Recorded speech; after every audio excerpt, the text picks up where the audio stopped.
Alright, this is part of your pre-lab. You have to do this before tomorrow's lab. Okay?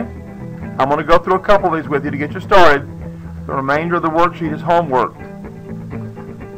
So let's look here where I have zinc in this column, and here I have a set of compounds. And what this is essentially asking you is each of the metals listed below is placed in each of the solutions below. So this metal is placed in each of these solutions. What is likely to happen? So if zinc is placed in a solution of zinc nitrate, what do you think is going to happen? Why? Yeah, zinc is zinc. Why would it replace itself, right?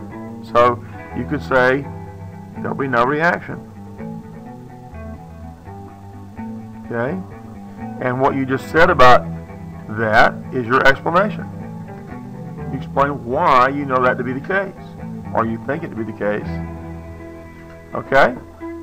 What about zinc being placed in a solution of silver nitrate? And by the way, it says up here that these are an aqueous solution. They're dissolved in water. What? It'll replace it? So then that we could say that either it will replace the silver, or you could say there's a reaction here. Okay? Okay? And what's your explanation? The actual answer is zinc is more active than silver. You need to tell me what's going to happen, not what is the product. Okay? What is going to happen? There will be a reaction, or zinc will replace the silver. Okay? Or displace the silver. And then you're going to tell me why you know that to be the case. Does that make sense? Alright, and so you're going to finish this sheet, and it continues on the back side. Okay, and once you get started, you'll find this moves pretty fast. What I want to talk to you about briefly is this section at the bottom here. Now, this is not something you're going to be trying to fill out before the lab. Huh? This is the lab tomorrow, so listen up carefully. What this is telling you that you need a way of organizing your observations tomorrow, because you're going to have a lot of observations. So you need to have a way to organize those observations in your lab logbook.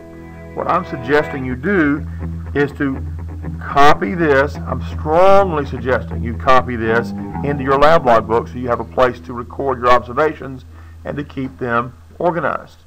Okay? Now, I find that most students will put this first 5 sections on one page, this next set of 5 on the next page, and you'll end up with 4 pages of a grid or chart to record all your observations. Because in addition to saying, this is what I observed, you also tell me if it's different from what you predicted in the worksheet, in this part of the worksheet, and then explain why it would be different. So you're going to predict up here there'll be a reaction or no reaction, or that the metal will replace something in the compound, but if that doesn't happen, you're going to tell me why you think that might be the case. Or, if you predicted there will be no reaction, if there turned out to be a reaction, you're going to tell me why you think, tell me why is it different, and then tell me why you think it turned out to be different. Does that make sense? So scientists don't just let it sit. Oh, this was different, go home. They're going to sit there and try to figure out what happened here.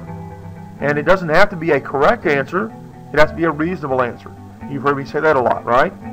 Correct isn't the issue as far as explain why. Reasonable is what is the issue as far as explaining why. You can't cut this chart out and paste it in your logbook.